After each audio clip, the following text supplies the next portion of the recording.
Satu minggu boleh kita lewati, satu minggu penuh kita boleh mengerti bahwa setiap perjalanan hidup kita, Tuhan tidak pernah melepaskan kita. Amin. Pagi hari ini saya mengajak Bapak Ibu Saudara yang punya kerinduan untuk kita datang sama Tuhan. Kita sama-sama fokus. Sejenak kita mau tinggalkan setiap permasalahan kita. Sejenak kita mau benar-benar cari Tuhan. Sehingga setiap pribadi boleh mengalami perjumpaan pribadi dengan Tuhan. Kita boleh tunjukkan kepada sejenak, kita boleh bersatu.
kami angkuh Tuhan. Kami tidak pernah mengandalkan Engkau Tuhan. Ampuni kami Tuhan.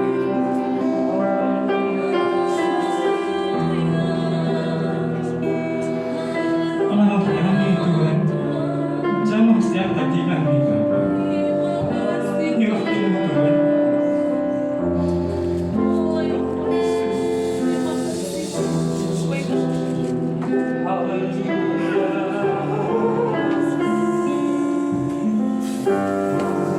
Yes, Tuhan kerjakan. Engkau boleh curahkan hadirat-Mu Tuhan. Setiap hati kami Tuhan, Engkau bolehlah pribadi atas pribadi itu.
Anugerah-Mu dalam kehidupan kami Bapa, dan kami siap meresponi itu Tuhan. Kami memuji muliakan Nama, kami boleh bersorak-sorak. Haleluya, amin. Ada sukacita hari ini Bapak Ibu? Amin. Saya belum lihat. Boleh kasih sampai kanan kiri, depan belakang, 3-4 orang. Kamu diberkati. Yes.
siap dibangun di atas dasar iman.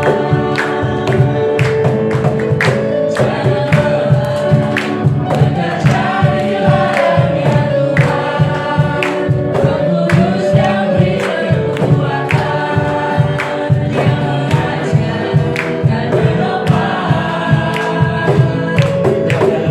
Tiada lelah bekerja bersama untuk Tuhan, yang selalu mencukupkan atas segalanya. Ratakan tanah bergelombang, timbullah tanah yang berlubang,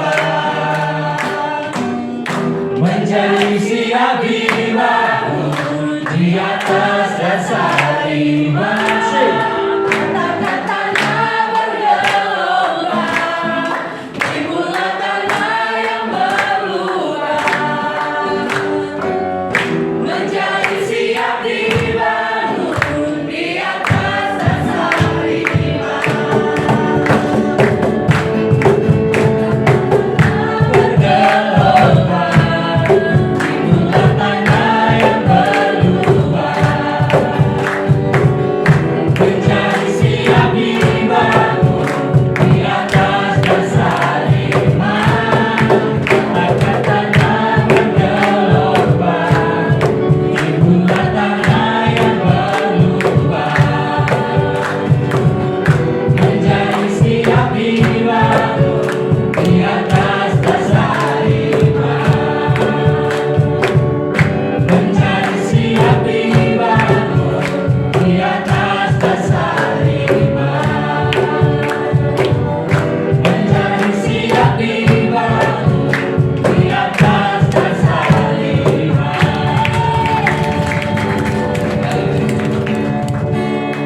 Boleh tutup kembali Bapak Ibu.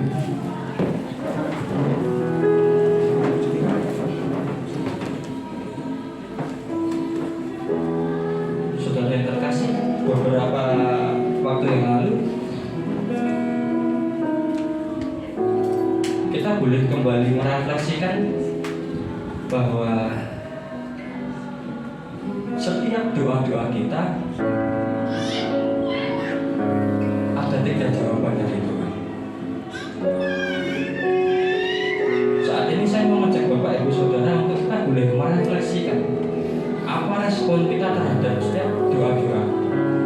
Apakah Tuhan akan menjawab, ya, aku beri kamu, atau Tuhan katakan tunggu, sekalipun Tuhan boleh katakan tidak. Kita ajak setiap kita boleh sama-sama merenungi bagaimana sikap respon hati kita atas setiap jawaban doa melalui ujian waktu yang tepat.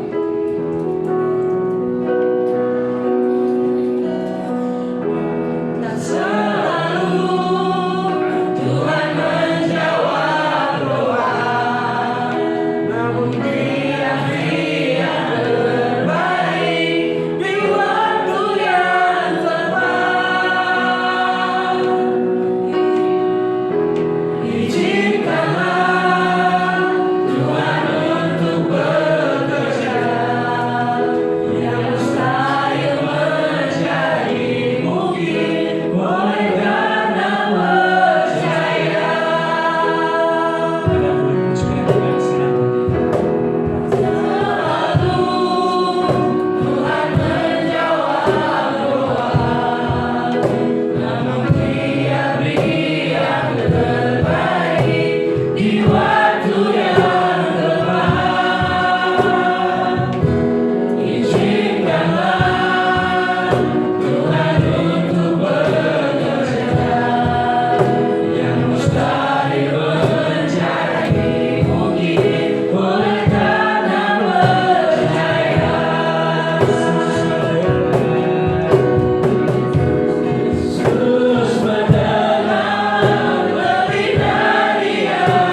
kasih-Mu hebat atas kami.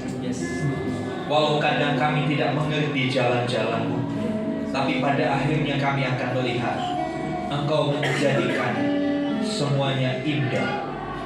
Engkau menjadikan rencana-Mu tergenapi dalam hidup kami.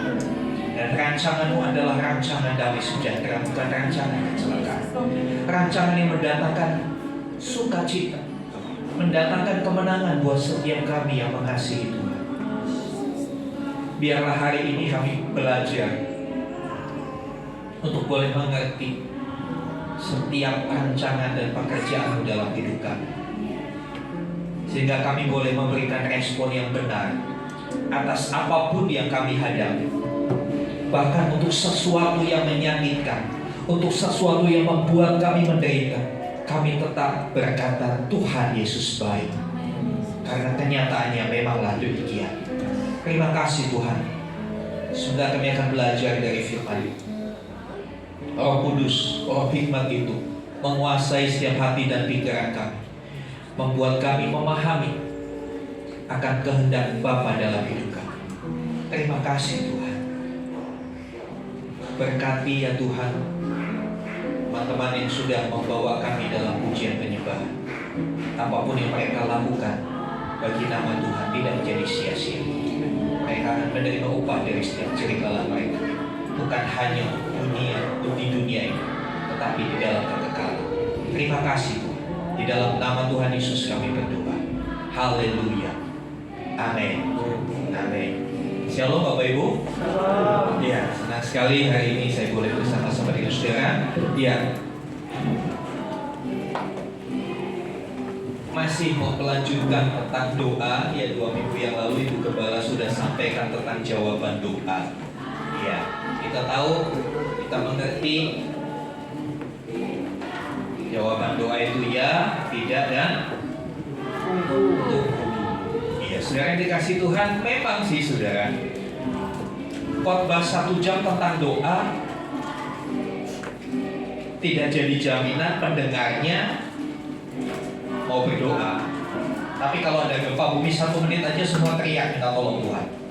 Betul gak saudara? Saya khotbah seharian tentang doa, mengajak, memotivasi saudara berdoa. Belum tentu Anda berdoa. Tapi kalau 1 menit goncangkan, Tuhan goncangkan dengan gempa bumi, saya yakin semua teriak sama Tuhan. Jadi mau pilih berdoa dulu atau mau pilih digoncang gempa bumi dulu? Berdoa dulu. Berdoa. Iya, silakan dikasih Tuhan. Iya, hari ini saya akan fokus kepada ini, saudara. Jika Tuhan menjawab tidak untuk doa kita, ya. Jawaban doa ya, tunggu dulu tidak. Nah, saudara dikasih Tuhan, kita lihat Mazmur 3 ayat yang keempat. Tolong dibacakan. Saudara Michael bisa pakai mic. Mazmur 3 ayat yang keempat.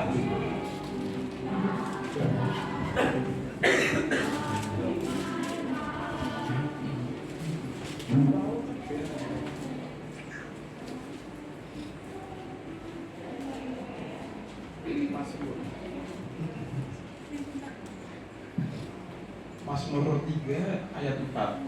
Bikin firman Tuhan. Tetapi Engkau Tuhan adalah perisai yang melindungi aku. Engkaulah kemuliaanku dan yang mengangkat kepalaku. Dengan nyaring aku berseru kepada Tuhan, dan Ia menjawab aku dari gunungnya dan yang kudus. Iya, dengan nyaring aku berseru pada Tuhan dan Tuhan menjawab. Saudara yang dikasih Tuhan, pada umumnya orang Kristen memahami doa, tahu doa itu penting, ya. Tapi yang susah untuk melakukannya. Ngerti sih, ngerti doa itu penting, ya. Dan sebagian orang punya pemahaman yang kurang tepat, ya. Mereka memahaminya pada umumnya, ya. Mereka memahaminya doa itu cara untuk mengajukan permintaan kepada Tuhan.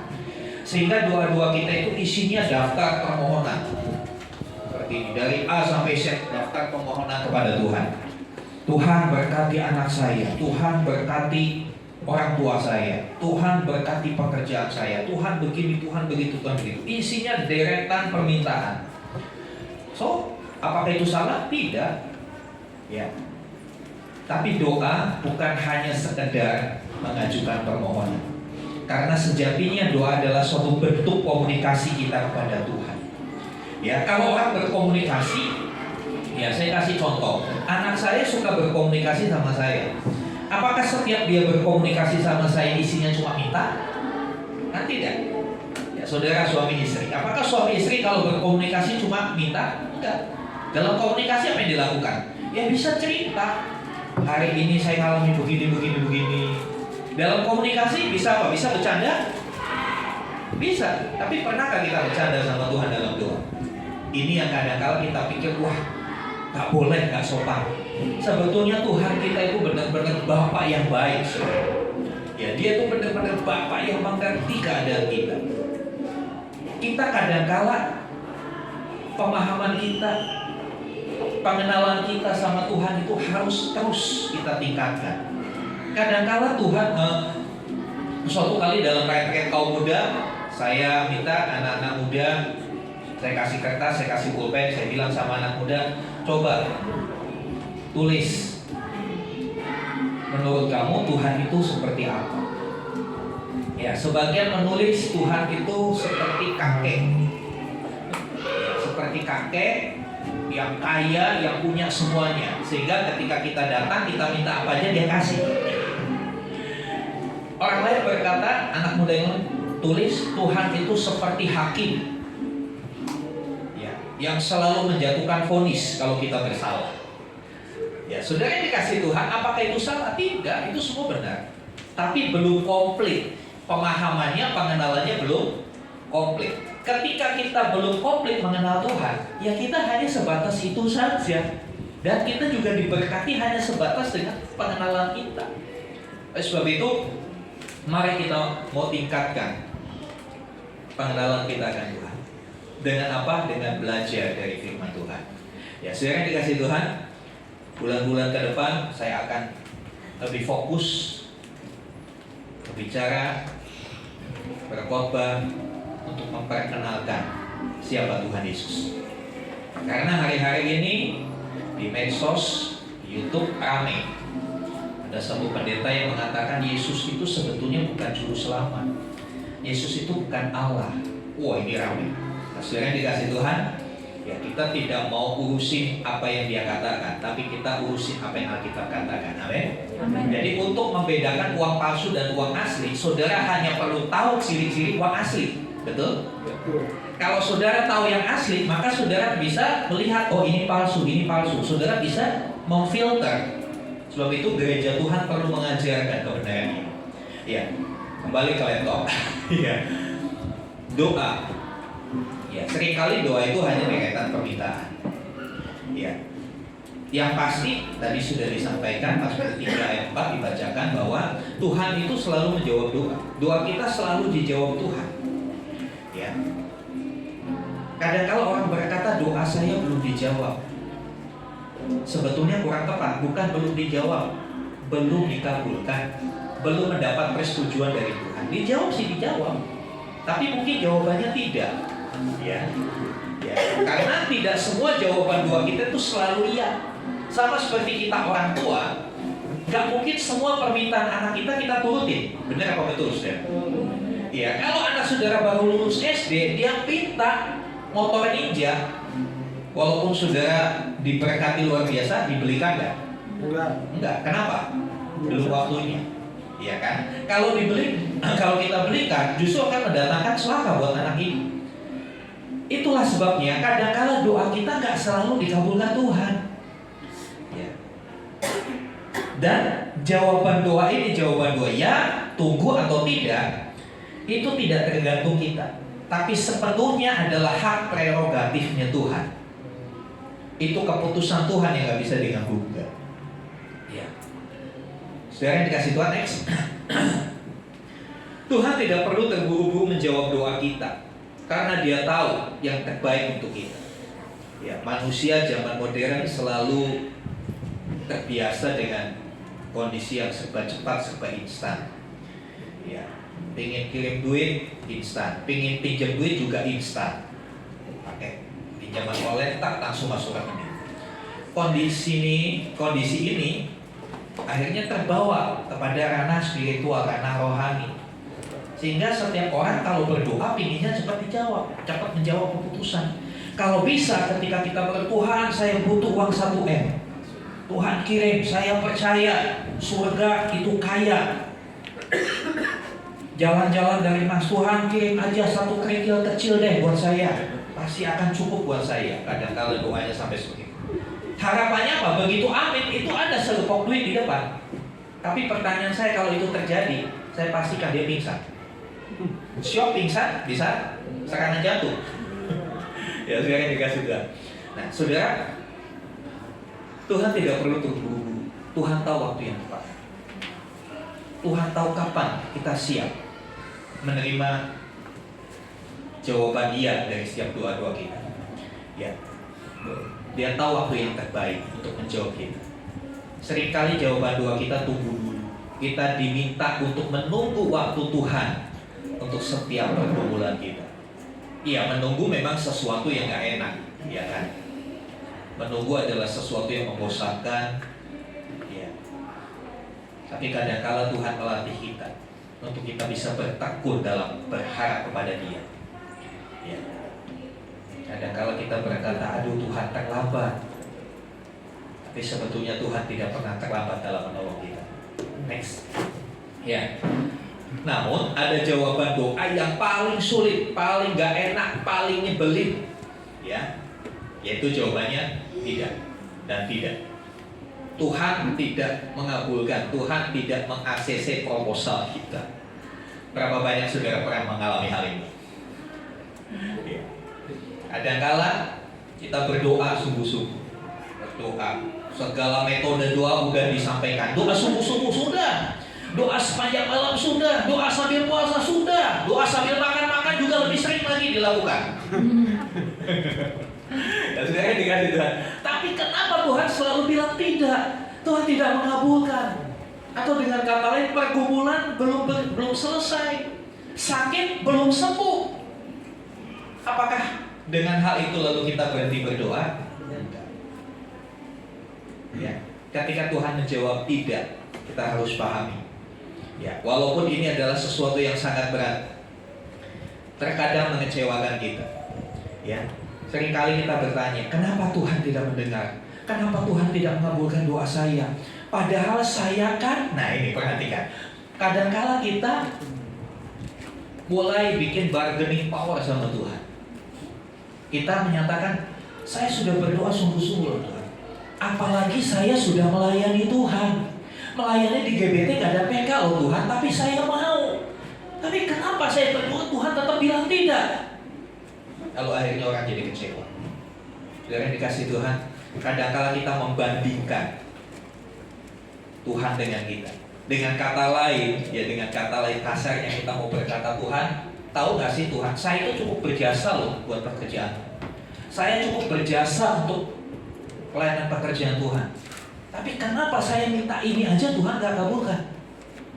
Saudara perhatikan, bukankah hal ini adalah salah satu bentuk pemberontakan kita kepada Yang Maha Kuasa? Sadari, kita hanya ciptaan, saudara. Ya, mari kita mau bangkitkan kesadaran itu. Kita ini cuma ciptaan.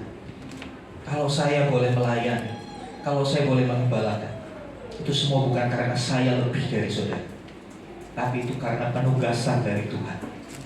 Ya. Mengapa Tuhan menjawab tidak? Ini yang menjadi masalah kan. Kadang-kala kita bertanya, kenapa sih tidak? Perasaan saya udah benar semua, ya kan? Saya udah koreksi diri. Saya minta ini, minta uang 1 miliar kan untuk beli tanah gereja. Saya minta 1 miliar kan supaya bisa jadi sinterklas bagi-bagi berkat buat orang.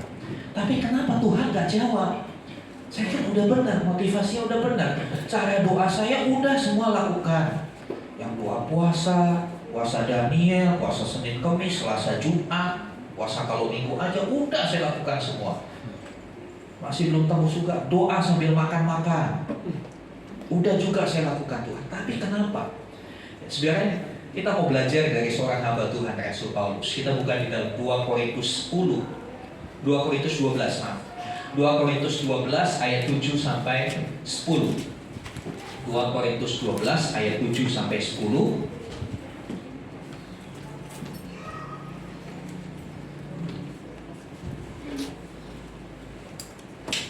Ya, tolong dibacakan.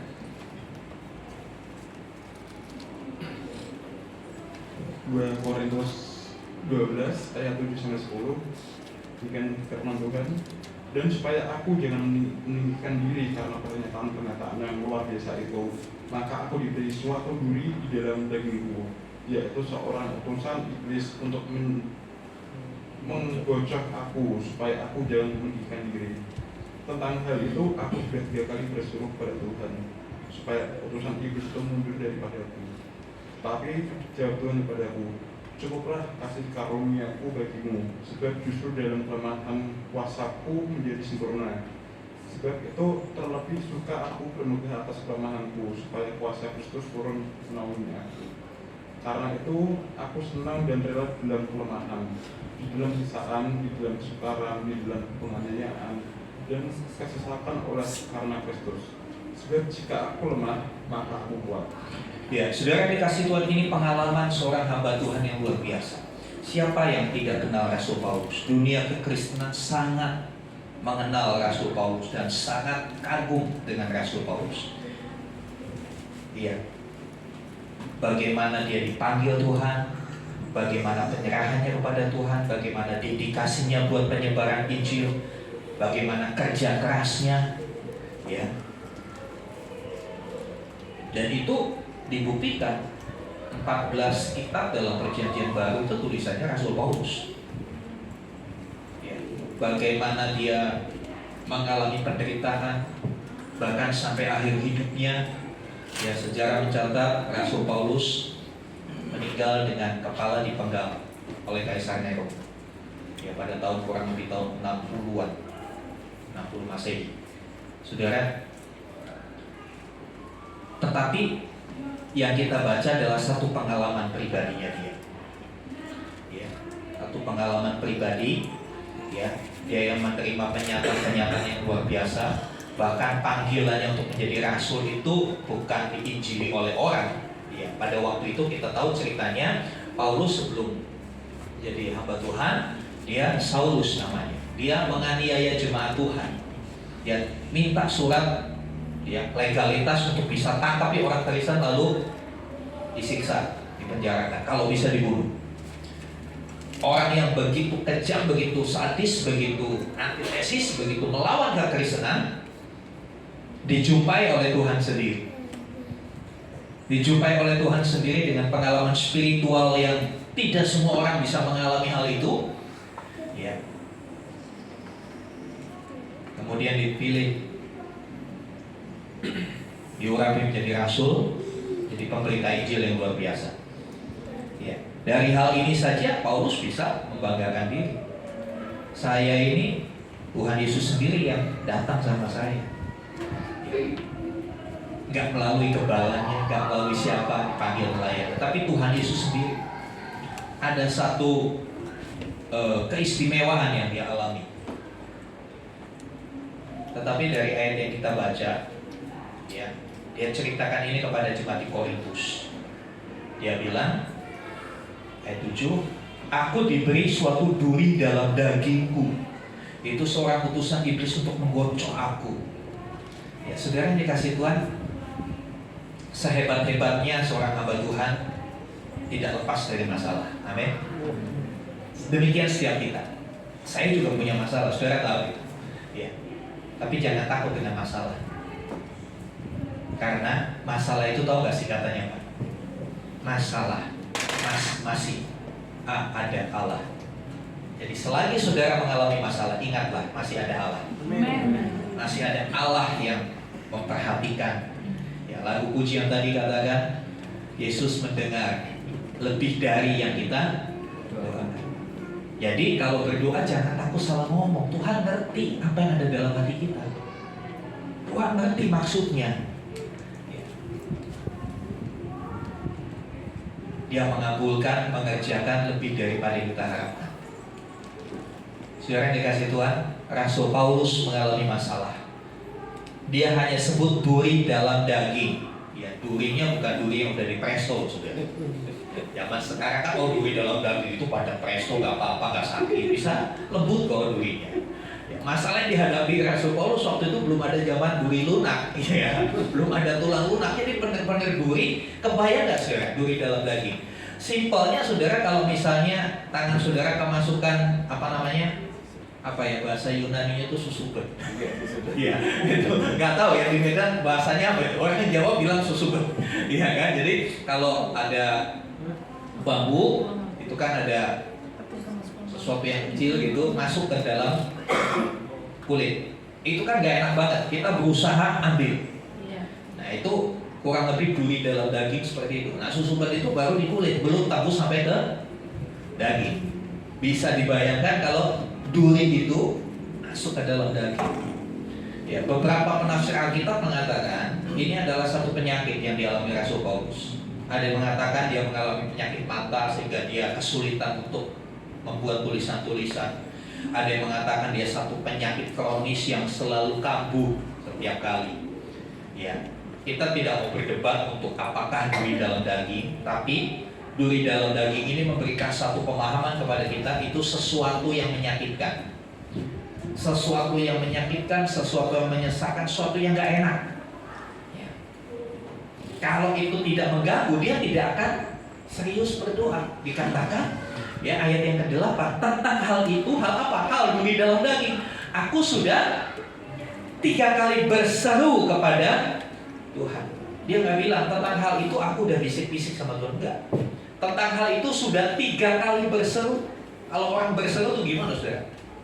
Tolong! Ya kan, bukan tolong begitu. Dengan satu keseriusan, dengan satu kesungguhan. Ketika 1 kali dia berdoa, belum ada jawaban. Ya. Dia berdoa lagi kedua kali, masih sama. Jawabannya tidak. Masih sakit. 3 kali berdoa. Ya, dari ayat ini kita belajar bahwa walaupun masalah, sesuatu yang menyakitkan, sesuatu yang menyesakkan, pergumulan itu belum mendapatkan jalan keluar, belum mendapatkan jawaban iya, bukan berarti kita lalu berhenti berdoa. Kita harus terus berdoa. Karena konsepnya doa adalah sebuah komunikasi dengan Tuhan. Kita harus terus terhubung dengan Tuhan. Ya. Saudara dikasih Tuhan, mengapa sih kok Paulus mengalami hal ini? Ya kita lihat. Ya. Keadaan duri dalam daging itu membuatnya bisa merendahkan diri di hadapan Tuhan. Ya. Supaya Paulus tidak meninggikan diri. Ya. Dalam ayat yang ke-7 bagian terakhir dikatakan, maka aku diberikan suatu duri dalam dagingku, yaitu seorang utusan iblis untuk menggocok aku, supaya aku jangan meninggikan diri. Ya. Kenapa Tuhan tidak menjawabnya? Kenapa jawabannya tidak? Yang pertama, supaya kita tidak meninggikan diri. Loh, kok bisa? Bagaimana relevansinya? Bagaimana kaitannya? Saudara kasih Tuhan, banyak orang merasa berhasil lalu jadi sombong. Ya, orang kalau gagal kan gak mungkin sombong. Kalau orang gagal sombong itu kebangetan saudara. Ya udah bolak-balik gagal masih sombong, wah itu kayaknya perlu ke psikiater deh, periksa kejiwaannya. Ya, pada umumnya orang berhasil dia sombong. Ya, merasa dirinya orang yang paling hebat, merasa dirinya hebat, tidak tergantikan, semua orang tergantung saya. Semua orang membutuhkan saya. Ada satu kesombongan. Dan itu sangat mungkin bagi Rasul Paulus yang sudah dipakai dengan cara yang ajaib oleh Tuhan. Demikian dalam hal doa. Kalau setiap kali kita berdoa selalu ya, kita bukan praktek dukun nantinya saudara. Ayo yang punya masalah datang, nanti saya yang doa pasti jadi. Itu kan kecenderungannya manusia. Nah, saudara, saya mau kasih tahu satu kebenaran yang saya tangkap pagi hari ini. Tuhan mendengar doa semua orang, bukan cuma doanya pendeta. Amin. Katakan sama sebelahnya, Tuhan mendengar doamu juga. Bukan berarti saya menutup pintu untuk mendoakan saudara. Enggak begitu konsep. Saya mau mengajar kita bahwa dengar, doa itu adalah komunikasi dengan Tuhan, dan setiap anak Tuhan perlu berkomunikasi dengan Bapaknya. Katakan amin. Amin. Jadi jangan biarkan pendetamu terus yang suruh komunikasi dengan Bapak. Nanti pendetamu sendiri yang dekat dengan Bapak, kamu jauh. Bisa paham saudara? Saya akan senantiasa mendoakan saudara. Kadang-kala ketika ada orang tanya, Pak doakan saya ya, saya balik tanya, kamunya doa enggak? Betul nggak saudara? Banyak kali orang minta doa sama hamba Tuhan, tapi dia sendiri nggak pernah berdoa. Ya. Iman Kristen, ya, konsep hubungan kita dengan Tuhan kita tanpa perantara. Gak usah pakai calon deh saudara kalau mau berdoa. Iya kan? Kalau mau beli rumah perlu mungkin calon ya. Tapi kalau untuk berdoa bisa langsung. Ya. Karena Tuhan mendengarkan semua doa kita dari siapapun. Dan tidak semua doa pendeta, tidak semua doa hamba Tuhan yang terkenal itu selalu iya. Ada kalanya juga tidak. Lihat Paulus berdoa buat dirinya loh saudara. Paulus berdoa buat dirinya. Dia berdoa, Tuhan kalau aku ngalami nyeri dalam daging, bagaimana aku bisa efektif melayani? Pasti akan terganggu, pasti akan terkendala. Tapi Tuhan jawabannya sederhana. Cukuplah kasih karunia aku bagi. Dan duri dalam daging itu gak dioperasi sama Tuhan, tetap dia ngalami hal seperti itu. Kebenarannya adalah Tuhan mau supaya setiap kita tidak pernah meninggikan diri atas apapun pencapaian-pencapaian kita, atas setiap prestasi kita, apalagi atas setiap doa yang dijawab Tuhan. Hati-hatilah saudara. Kadangkala orang yang berdoa dan selalu menjawab jawaban iya jadi sombong. Lalu dia bilang gitu kan, kalau saya berdoa pasti dijawab, kalau kamu yang gak berdoa mah enggak. Nah ini kan konyol ini. Padahal Tuhan gak pernah membeda-bedakan anaknya. Bahkan Tuhan berkata di firman Tuhan, Dia yang memberikan hujan kepada setiap orang. Tuhan yang memberikan cahaya matahari buat orang benar dan orang fasik. Justru Tuhan ingin untuk kita terus dan terus berdoa. Ya, saya berharap gak perlu kita tunggu gempa mega keras dulu. Ya, gempa yang di atas 9, sekian sekali untuk kita benar-benar sungguh-sungguh berdoa. Ya, tapi berdoalah selagi masih ada waktu kita bisa berdoa. Saudara dikasih Tuhan, ya Paulus sadar duri dalam dagingnya itu membuat dia bisa merendahkan diri di dalam Allah. Sadar bahwa dirinya ada keterbatasan. Kesadaran bahwa diri kita terbatas itu yang membuat kita tidak sombong. Itu yang membentengi kita untuk kita selalu mengandalkan Tuhan, untuk kita selalu menyerahkan semuanya kepada Tuhan. Next, yang kedua, ya, menyadarkan Paulus bahwa dia bisa bekerja karena Tuhan, tetapi tanpa Tuhan ia tidak bisa bekerja. Duri dalam daging ini menyadarkan, ya dengan penderitaan, dengan kesesakan yang dialami, pastinya fokusnya akan terbagi. Apalagi ketika itu begitu menyesakkan dia, itu begitu menyakitkan dia akan terbagi. Di situ Paulus disadarkan bahwa dia bukan siapa-siapa. Tanpa Tuhan dia tidak bisa melakukan apapun. Ya. Kadang-kala kelemahan manusia kita sadari itu yang membuat kita terbatas. Kita nggak bisa maksimal. Ya. Untuk menjadi maksimal kita perlu Tuhan. Tapi kondisinya kebalikan. Ya. Paulus bisa bekerja karena Tuhan, tapi tanpa Tuhan dia nggak bisa bekerja. Tapi di pihak Tuhan berbeda. Tuhan bisa bekerja dengan Paulus, tapi Tuhan juga bisa bekerja tanpa Paulus. Saudara dan saya bisa melayani karena Tuhan. Amin. Amin. Tanpa Tuhan kita nggak bisa. Tapi Tuhan bisa memakai kita. Tapi dia juga bisa, tanpa kita juga dia nggak ada masalah. Saya selalu katakan, tanpa kita jadi orang Kristen, Yesus tetap Tuhan. Amin. Bukan berarti kalau kita berhenti jadi orang Kristen, wah Tuhan Yesus sudah nggak jadi Tuhan. Nggak seperti itu. Ya, itu terjadi kalau dalam sebuah organisasi. Ya, dalam sebuah organisasi atau sebuah perusahaan, ya, orang bos besar bilang ini semua karena saya, tapi karena dia semena-mena terhadap karyawannya, semua karyawannya mengundurkan diri, dia sendirian. Bisa nggak? Nggak bisa. Tuhan itu bukan seperti itu. Tanpa kita, dia bisa. Tapi kita tanpa Tuhan, nanti kita nggak bisa apa-apa. Ya, hal ini harus disadari. Betapa kita sangat tergantung kepada Tuhan. Dan Tuhan sama sekali tidak tergantung sama kita. Kita tergantung sama Tuhan, tapi Tuhan tidak tergantung sama kita. Dia bisa bikin apapun tanpa kita, karena dia Tuhan. Ya. Next. Selanjutnya, saudara, kenapa jawabannya tidak? Tuhan ingin kita belajar menghargai kasih karunia Tuhan. Ya. 2 Korintus 12 ayat 9 itu adalah jawaban Tuhan atas doa Paulus. Cukuplah kasih karunia kasih karuniaku padamu. Dalam kelemahanmu kuasaku bekerja sempurna. Ketika Tuhan menjawab tidak untuk doa kita, apakah kita kecewa? Apakah kita lalu berhenti berdoa? Berhenti berkomunikasi dengan Tuhan? Kita marah dan meninggalkan Tuhan? Oh, rugi besar kalau itu yang kita lakukan. Rugi besar. Apakah ada jaminan di luar Tuhan Yesus ada keselamatan? Saya mau tanya, apakah ada jaminan di luar Tuhan Yesus ada pertolongan buat masalah? Gak ada jaminan. Kenapa kita marah ketika Tuhan berkata tidak?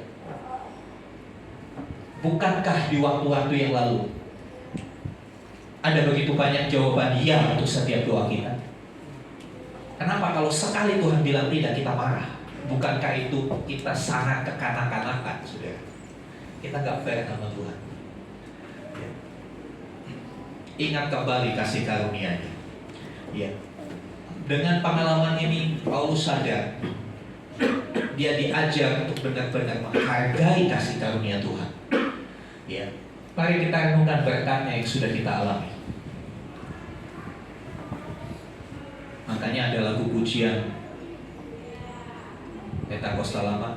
Hitung berkatmu satu-satu, hitung jangan sampai kau lupa. Hitung semua satu persatu, dan kau lihat cintaku atas semua. Kita diminta untuk menghitung berkat. Pernah gak kita menghitung berkat Tuhan? Pernah gak kita mencatat tahun ini saya diberkati Tuhan ini, tahun ini? Kadang-kala kan daftar kita cuma isinya permintaan, gak pernah kita menghitung apa yang sudah Tuhan lakukan buat kita. Mari belajar bikin itu, saudara. Sepulang ibadah ini, belajar menghitung berkat Tuhan. Dari situ saudara akan terkagum-kagum akan apa yang Tuhan sudah lakukan buat hidup. Ketika kau bisa menghitung berkat Tuhan, menghitung kasih karunia Tuhan, maka hidupmu akan penuh dengan ucapan syukur. Kenapa orang selalu tidak bisa bersyukur? Karena dia selalu melihat sisi kurangnya. Dia gak pernah lihat, gak pernah flashback bagaimana pertolongan, penyertaan Tuhan, mujizat Tuhan dalam hidupnya. Itu dilupakan. Itu dilupakan. Fokusnya kepada masalah. Tapi mari kita mau belajar. Karena dia berkata cukuplah kasih karunia kepadanya. Sekarang dikasih Tuhan. Masihkah kita mengeluh dengan daftar anugerah Tuhan yang sudah kita terima? Ya. Masihkah kita menuntut yang lebih dari Tuhan? Saudara dikasih Tuhan, jawaban Tuhan ini, saya bacakan lagi ayat 9. Tetapi jawab Tuhan kepadamu, cukuplah kasih karuniaku bagimu, sebab justru dalam kelemahanlah kuasaku menjadi sempurna. Saudara yang dikasih Tuhan, ayat ini juga memberi satu pengertian. Ketika kita berdoa menghadapkan masalah kita, pergumulan kita, sakit penyakit kita kepada Tuhan, tidak serta-merta Tuhan mengangkat itu. Ketika kita berdoa, Tuhan sembuhkan mata saya, pulihkan penglihatan saya, tidak serta-merta Tuhan angkat. Apakah Tuhan tidak mampu? Oh tidak, Tuhan masih mampu. Tapi Tuhan memilih memberikan kepada saya kekuatan di dalam kasih karunia-Nya. Dia tidak serta-merta menyembuhkan, karena dia punya rencana dari setiap pergumulan yang diizinkannya terjadi dalam hidup kita. Ya. Kadang-kala ketika kita menghadapi pergumulan, dia nggak kasih jalan keluar, tapi dia kasih kekuatan buat kita. Dia kasih kekuatan untuk kita bisa tahan, untuk kita bisa lewati day by day, hari demi hari. Saudara yang dikasih Tuhan, ya, mohon maaf saya lebih banyak menunduk, karena itu arahannya harus seperti itu. Dan tunduk saya untuk kali ini itu dapat bonus. Apa bonusnya, saudara? Bonusnya bukan dikurangi, tapi ditambah, suruh 1 bulan tunduknya, saudara. Tapi saya bersyukur, saya dapat bonus ketika ngobrol dengan dokter. 2 minggu lagi Pak ya, sudah 2 minggu lagi ditambah dibonusin. Tapi saya percaya kasih karunia-Nya cukup buat saya. Kasih karunia-Nya memampukan saya melewati setiap proses itu. Itu kadang-kala ya strateginya Tuhan untuk membuat kita makin dewasa di dalam Dia. Itu kadang-kala caranya Tuhan untuk membentuk, memproses hidup kita. Tidak serta-merta semua permintaan kita dijawab Dia. Saya punya begitu banyak alasan yang cukup kuat untuk saya berkata, Tuhan sembuhkan. Saya kalau nyusul khotbah, kalau mata begini terus susah Tuhan, ya kan? Kalau saya mau melayani, mau pergi kunjungan begini terus susah. Jadi saya kan gak maksimal. Ini aja bulan Juli, cuma minggu pertama sama minggu terakhir di gereja. Dan sekarang dikasih Tuhan. Saya punya alasan untuk komplain sama Tuhan, tapi saya memilih untuk tidak komplain kepada Tuhan. Karena saya terima ayat ini benar-benar. Firman Tuhan ini saya dapatkan dari perenungan pribadi hari-hari. Dia berkata, cukuplah kasih karunia bagi. Untuk merespon ini saya berkata, ya Tuhan, kasih-Mu lebih dari cukup, karunia-Mu lebih dari cukup. Ketika saya berkata itu ada kekuatan spiritual yang membuat saya bisa bertahan melewati proses ini day by day. Sekali lagi saya mau katakan tidak mudah. Ya, tidak mudah untuk tunduk dan telungkup terus, tengkurap terus 1 bulan pun. Itu gak mudah. Tapi saya percaya membuat saya bisa sampai pada hari ini karena kasih karunia-Nya dilimpahkan kepada saya. Di dalam kelemahan, kuasa-Nya sempurna. Saudara yang dikasih Tuhan. Ya, next. Ya, jawaban tidak bukan berarti tamat, tetapi Tuhan mau mengenapkan rencana-Nya melalui hidup kita. Ini yang harus kita pahami. Kadang-kala kita berkata, ya saya minta tolong sama manusia udah gak bisa, saya minta tolong sama Tuhan. Tuhan jawabannya tidak, ya sudah deh, game over saya. Kadang-kala kita berpikir, ketika Tuhan menjawab tidak untuk doa kita, ya sudah tamatlah riwayat. Celakalah dan binasalah. Enggak, saudara. Masih ada to be continue. Amin. Hidup ini ada to be continue. Sekalipun kita sudah jadi almarhum, tetap ada to be continue di dalam kekekalan. Hidup ini tidak hanya dibatasi oleh kematian sesungguhnya. Karena iman kita mengajarkan kehidupan yang sesungguhnya bukan di dunia ini. Saya selalu katakan di dunia ini ibarat kita itu lagi kuliah yang menyelesaikan SKS demi SKS kehidupan kita, yang menyelesaikan semester demi semester kehidupan kita. Kehidupan yang sejati adalah setelah kita di dalam kekekalan bersama dengan Tuhan. Itulah yang Tuhan siapkan buat saudara dan saya. Oleh karena itu saudara, ayat 9 bagian B dikatakan, ya,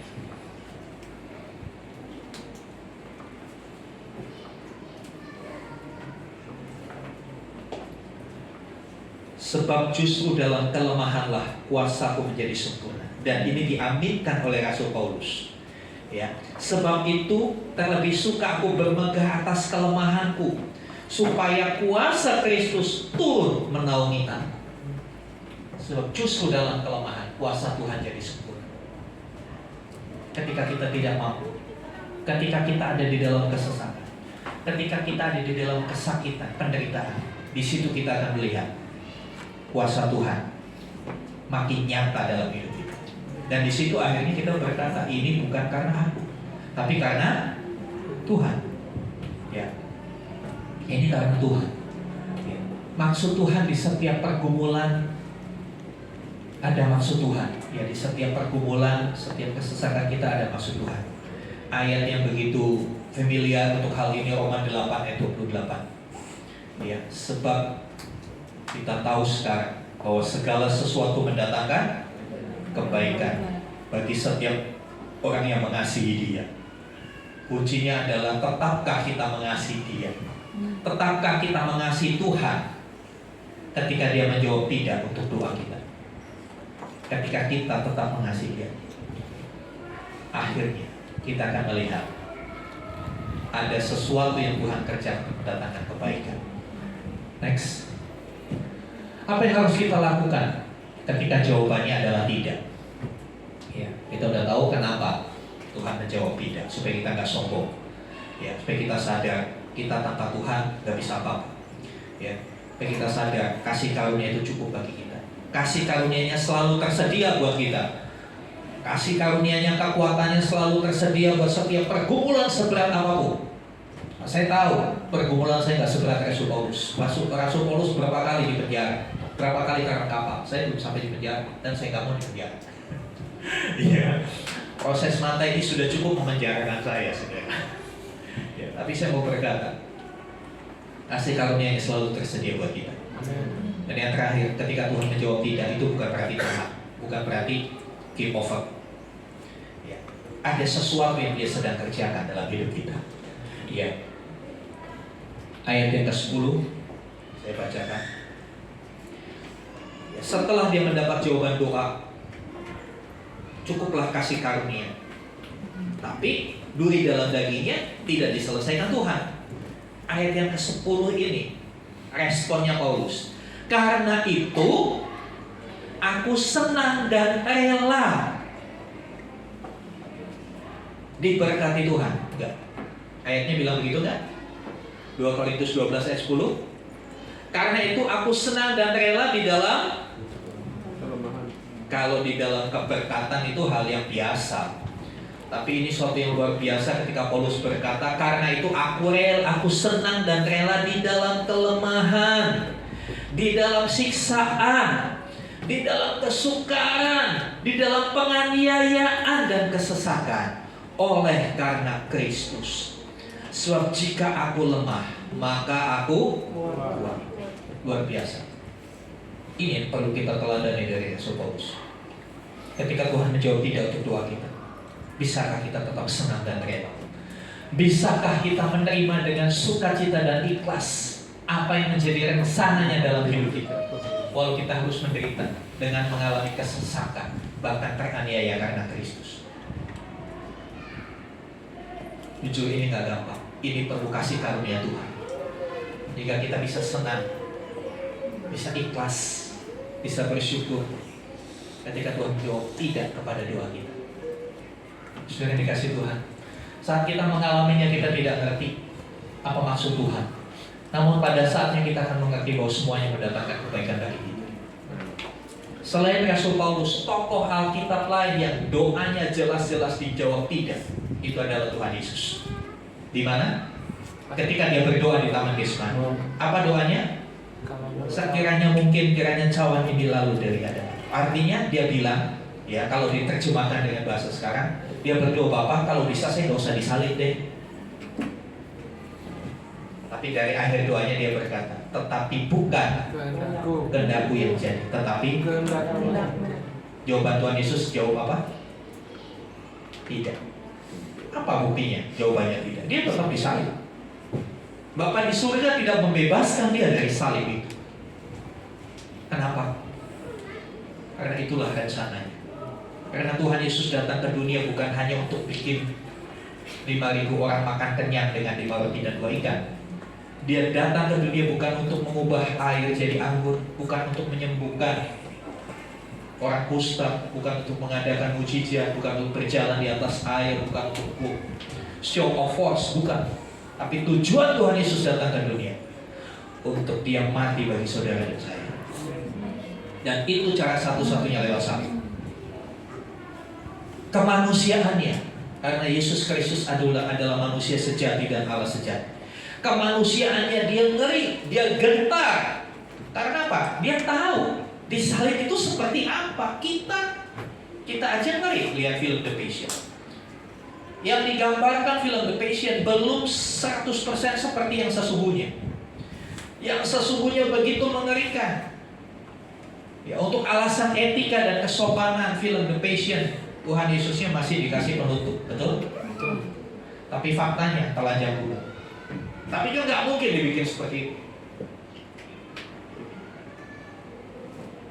Dalam kemanusiaannya Tuhan Yesus tahu persis apa yang akan dihadapi di kayu salib. Penyiksaan model seperti apa itu? Oleh karena itu dia berseru, kalau mungkin lalukan. Tapi biarlah setiap kita juga meneladani, bukan hanya Paulus yang bisa senang dan rela menerima semuanya itu, tapi teladani juga Tuhan dan Juru Selamat kita, Tuhan Yesus. Ketika di Getsemani ada satu frase yang diucapkan, bukan kehendakku yang jadi, tapi biarlah kehendakmu yang jadi. Kadang-kala lewat penderitaan, kesulitan, masalah yang kita hadapi, Tuhan itu sedang mengerjakan sesuatu yang kita nggak pernah pikirkan. Ada rencana yang dahsyat, ada rencana yang indah. Ya, next. Ya. Jadi kesimpulannya saudara, saat doa kita dijawab tidak oleh Tuhan, itu bukan berarti Tuhan jahat atau tidak sayang. Tetapi Tuhan memiliki rencana yang indah yang tidak kita ngerti. Kenapa kita nggak ngerti? Bukan berarti kita belum sekolah teologi yang nggak ada urusannya dengan pendidikan. Ya, karena memang itu masih disembunyikan Tuhan, masih dikip sama Tuhan, dikasih tahu juga kita kagak mengerti. Itu karena keterbatasan akal budi kita. Ya, karena itu terimalah dengan sukacita dan ikhlas apapun yang menjadi keputusan Tuhan. Itu lebih baik daripada kecewa, marah, berontak dan meninggalkan Tuhan. Ketika kita marah, kecewa, memberontak kepada Tuhan, hidup kita akan makin hancur. Ya, dengan tegas saya katakan, kalau kita kecewa, marah, berontak sama Tuhan, hidup kita makin hancur. Karena ketika kondisi hati seperti ini, kita jadi umpan iblis. Kita akan dimangsa oleh iblis dan dia akan terus menghancurkan, membinasakan hidup kita. Tapi ketika kita bisa menerima, kita bisa bersukacita, bersyukur, menerima dengan ikhlas semua yang Tuhan kerjakan dalam hidup kita. Keputusan tidaknya Tuhan kita bisa terima, maka selalu ada kasih karunia buat kita. Dan kasih karunia-Nya itu tidak pernah berkesudahan. Kekuatannya akan mengalir buat setiap kita. Mari sama-sama kita bangkit berdiri. Bisa undang pemain musik dari presentasi.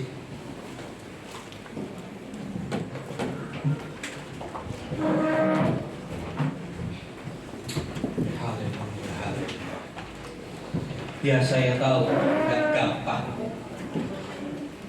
untuk menerima jawaban tidak. Jangankan sama Tuhan, dalam hubungan sesama manusia aja jawaban tidak itu menyebalkan banget, betul gak sih? Menyebalkan banget. Ketika seorang pria datang kepada gadis pujaannya dan berkata, maukah kamu jadi pacarku? Lalu jawabannya tidak, menyebalkan banget gak? Banget. Ya.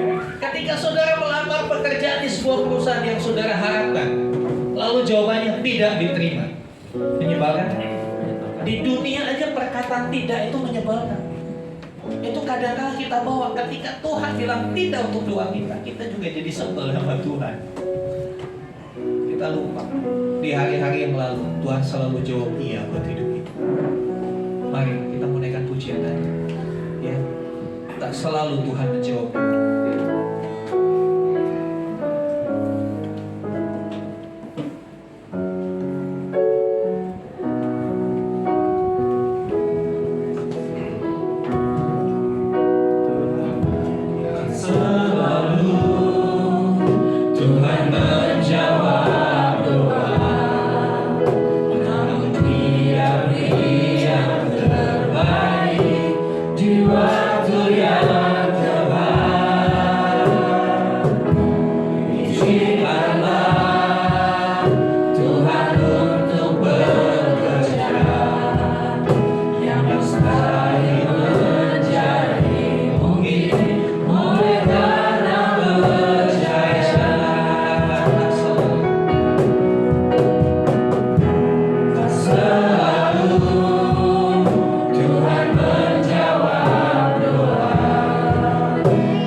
mengembangkan setiap doa kita di dalam kebijaksanaan.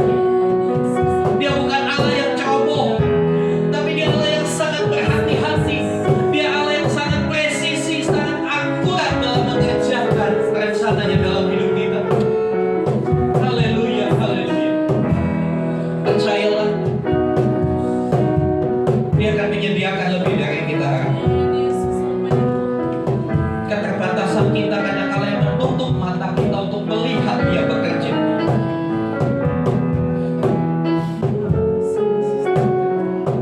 Mari dengan sukacita dan dengan rela kita mau katakan, tidak selalu Tuhan menjawab doa.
pertolongan dan mujizatnya yang sudah Engkau alami.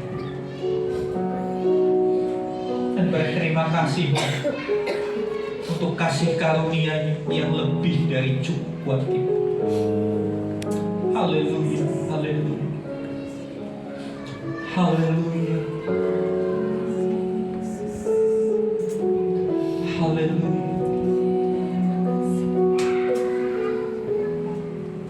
Ketika doa kita dijawab sepertiga oleh Tuhan. Bukan berarti kita berhenti berdoa. Teruslah berdoa, tapi ganti doamu. Bukan lagi daftar permintaan, tapi ganti doamu dengan pengagunganmu kepada Tuhan. Dengan kita mengagungkan Dia, itu berarti kita menyetujui akan setiap keputusan-keputusan. Karena itulah keputusan yang terbaik. Bapa di sorga ngerti benar apa yang kita butuhkan. Kadang-kala yang kita minta itu bukan yang kita butuhkan. Tanpa sadar yang kita minta itu bisa mencelakakan kita. Kadang-kala kita meminta sesuatu yang membuat kita jauh dari Tuhan, makanya Dia gak kabulkan.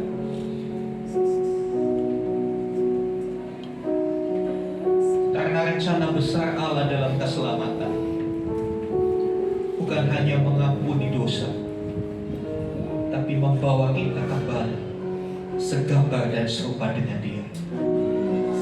Haleluya, haleluya. Bapa di surga, rencana adalah rencana yang terbaik dalam kehidupan setiap kami. Karena hanya Engkau yang paling mengerti kami. Engkau yang paling tahu keberadaan kami. Agung dan mulialah Kau Tuhan. Maha besar setiap karyamu. Sempurnalah setiap jalan-jalanmu dalam hidup kami. Ampuni kami. Kadang-kala kami marah, kami kecewa ketika Tuhan berkata tidak untuk permohonan kami. Ampuni kami. Kadang-kala kami gak tahu bahwa apa yang kami minta itu membahayakan kami. Kadang-kala ketika Tuhan berkata tidak, itu Tuhan sedang menyediakan sesuatu yang lebih baik dari apa yang kami minta. Ya, kebenaran ini, pengalaman hamba Rasul Paulus boleh memberikan pembelajaran buat kami dalam kami melewati hari-hari dengan begitu banyak pergumulan, kesesakan, dan sakit penyakit. Tapi kami tetap mengasihi Tuhan. Ampuni kami kadang-kala kami mempersalahkan Tuhan. Ketika Tuhan sepertinya berlambat-lambat menolong kami. Ampuni kami Tuhan. Dan biarlah hari-hari di depan kami boleh merespon dengan benar. Kami boleh tetap bersuka cita dan dengan rela menerima semuanya itu. Terima kasih Tuhan, bahwa iman kami makin dewasa, bahwa pengenalan kami kepada Kristus makin bertambah-tambah, dan kami bisa paham seperti apa dan bagaimana Tuhan yang kami percaya. Dan itu yang akan membuat kami semakin mempercayai Tuhan, semakin berharap kepada-Mu. Karena di dalam Tuhan kami terima jaminan itu, keselamatan kekal, kehidupan kekal di dalam Tuhan Yesus Kristus. Terima kasih Tuhan. Kami percaya kasih karunia-Mu cukup untuk setiap kami, bahkan lebih daripada cukup. Di dalam kasih karunia itu ada kekuatan, ada daya tahan rohani yang dahsyat untuk kami melewati setiap pergumulan hidup ini. Untuk kami tidak menyimpang ke kiri dan ke kanan, tetap hidup dalam jalan kebenaran Tuhan. Terima kasih untuk kasih karunia-Mu yang tidak terkatakan itu. Terima kasih Tuhan. Biar kami terus hidup di dalam kasih karunia Tuhan. Kami tidak menyimpang ke kiri dan ke kanan, karena kasih karunia-Mu melingkupi kami. Terima kasih Tuhan. Terpujilah nama. Di dalam nama Tuhan Yesus kami berdoa. Haleluya, haleluya, amin. Silakan duduk.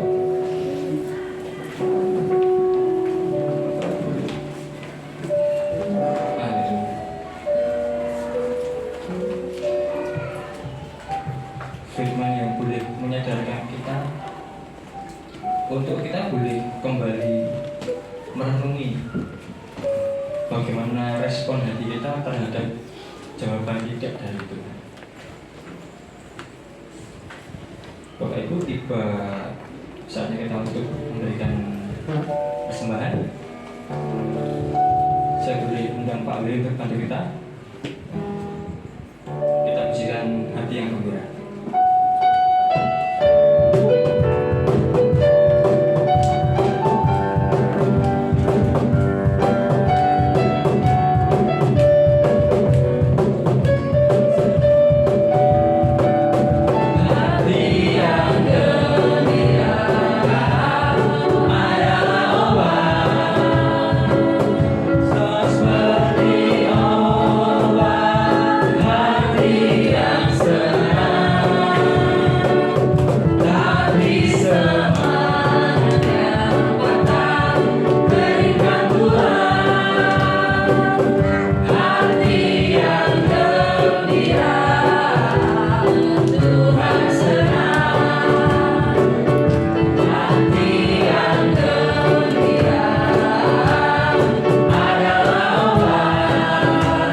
Seperti orang hati yang senang, tapi semangatnya patah keringkan tulang.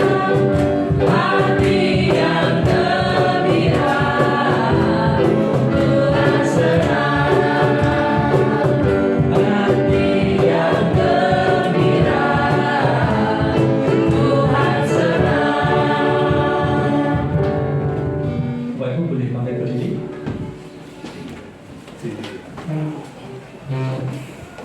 Terima kasih Tuhan. Terima kasih buat firman-Mu yang hidup. Terima kasih buat persembahan yang telah kami berikan. Kiranya Tuhan Yesus memberikan yang terbaik bagi kami. Terima kasih Tuhan Yesus untuk persembahan untuk memperbaiki dan memperluas kerajaan Tuhan. Kau berkati tanpa yang memberikan, Kau berkati dalam keluarganya, Kau berkati dalam usahanya. Terima kasih Tuhan. Kami serahkan ke dalam tangan kuasa di dalam nama Tuhan Yesus. Haleluya. Amin. Boleh tujuh kembali.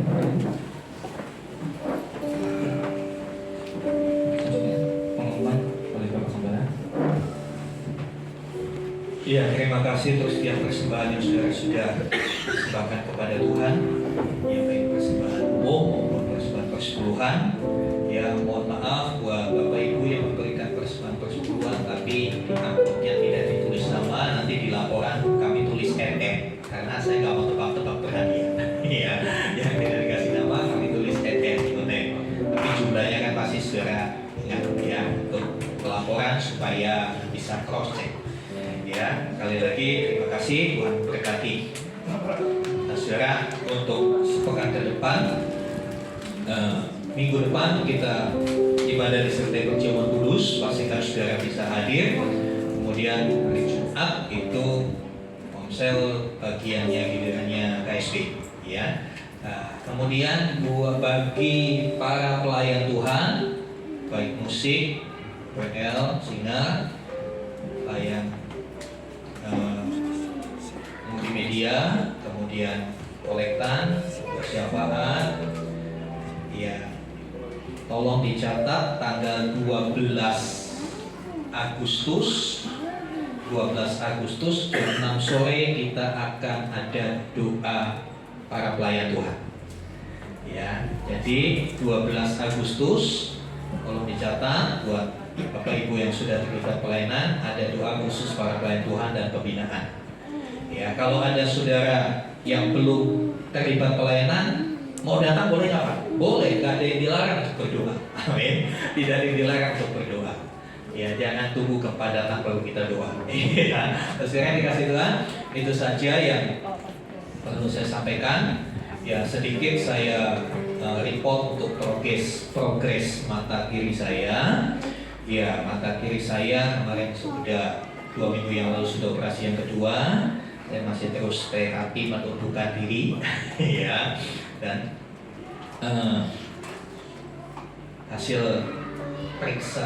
kontrol kemarin yang didampingi Pak Agus Sandu ini sudah baik, progresnya membaik, tapi belum menempel sempurna retinanya, jadi harus terus. Memang sih ada statement dokter yang sejujurnya gak enak didengar, ya. Tapi saya nggak mau sampaikan lah, karena sesuatu yang gak enak itu gak perlu disebarluaskan. Yang enak-enak aja sebar. Ya, jadi itu saja. Mohon terus dukung doa. Sekali lagi saya cuma mau berkata, yang membuat saya bisa bertahan sampai hari ini hanya kasih karunia Tuhan. Ya, ada begitu banyak alasan untuk protes sama Tuhan, tapi saya memilih untuk tidak protes. Saya memilih untuk tunduk kepada rencana dan keputusan-keputusan Tuhan, karena itulah yang terbaik buat kita. Yes. Saya kira itu. Adakah saudara yang baru pertama kali hadir hari ini? Ada? Ya. Kalau belum ada, berarti jemaat Tuhan harus mulai rajin mencari jiwa. Ya, baik itu. Ya. Mari sama-sama kita akan bangkit berdiri dan sampaikan doa-doa syafaat kita. Sudah kita, Tuhan, kita bangkit berdiri. Nah, nanti Bapak Agustinus akan pimpin kita dalam doa syafaat.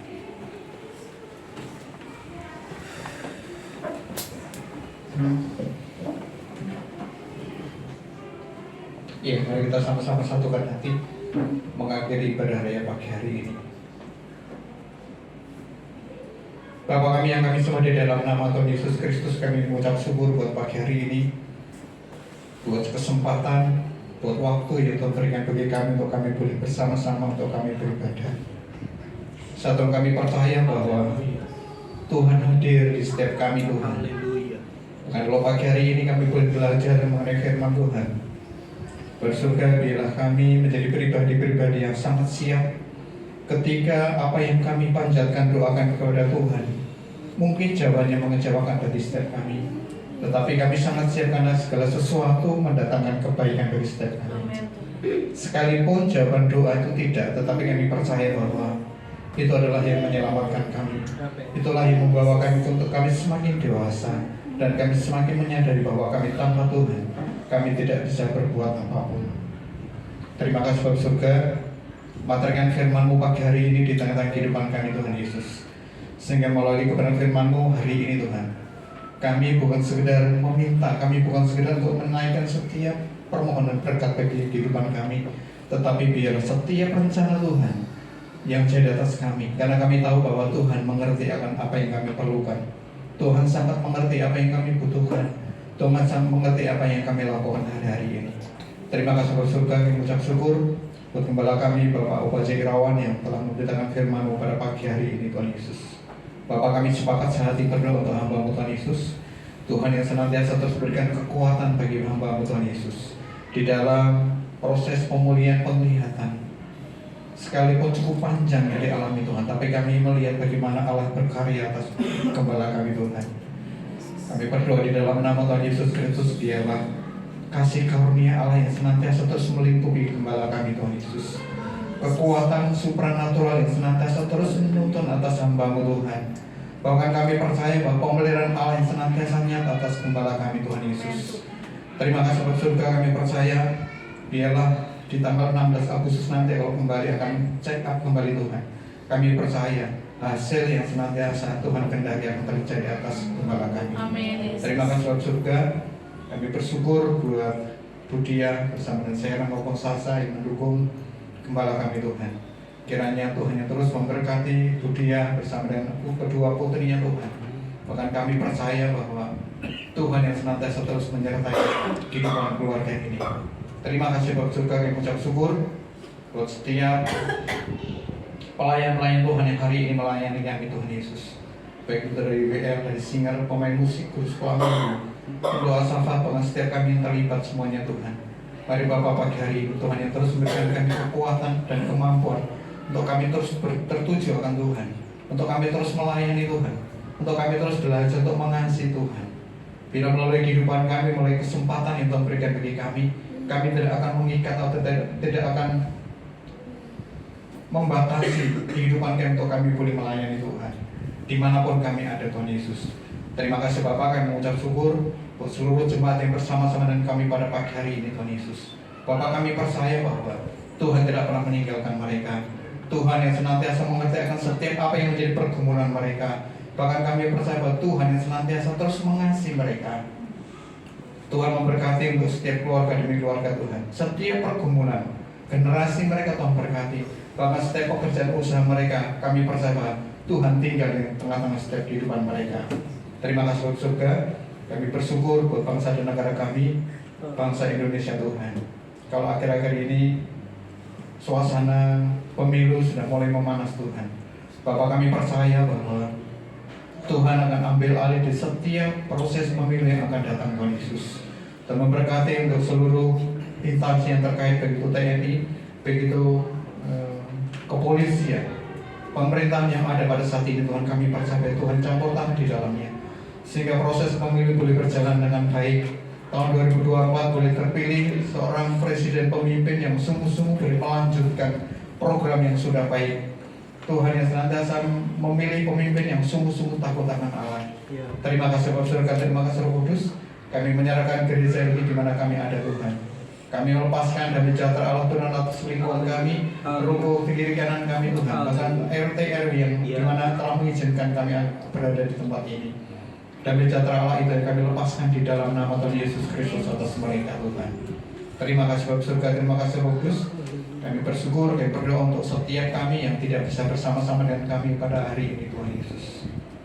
Mari Bapak pagi hari ini, Tuhan juga tolong setiap mereka Tuhan. Tuhan tolong setiap jemaat yang tidak bisa bersama-sama dengan kami. Apapun permasalahannya yang hari ini dihadapi Tuhan, tapi kami percaya pertolongan Tuhan yang senantiasa tidak pernah terlambat bagi setiap mereka. Terima kasih Bapak surga, terima kasih Roh Kudus untuk pagi hari ini. Kalau kami sebentar lagi akan pulang Tuhan, Tuhan memberkati perjalanan kami sampai tujuan dengan selamat. Biarlah damai sejahtera Allah juga melingkupi atas setiap kami Tuhan. Sebelum kami pulang, kami rindu menerima berkat-Mu melalui hamba. Mari buka hatimu saudaraku dan angkatlah tanganmu. Sekarang terimalah rahmat anugerah dari Bapa di surga. Di dalam kasih dan karya Tuhan Yesus Kristus, bersama-sama penyertaan pengurapan Roh Kudus, terimalah berkat-berkat jasmani, terlebih lagi berkat rohani. Jadilah berkat di mana Tuhan menempatkan saudara. Karena itu pergilah, jadikanlah semua bangsa muridku. Baptislah mereka dalam nama Bapa dan Anak dan Roh Kudus, dan ajarlah mereka melakukan segala sesuatu yang telah kuperintahkan kepadamu. Dan ketahuilah aku menyertai kamu senantiasa sampai kepada akhir zaman. Demikianlah Tuhan Yesus akan datang kembali, menjemput kita, membawa kita masuk dalam kebahagiaan kekal di tempat yang telah Dia sediakan, supaya di mana Tuhan Yesus berada, di situ pun kita boleh berada. Kami terima segala berkat ini di dalam nama Tuhan Yesus Kristus. Haleluya. Amin.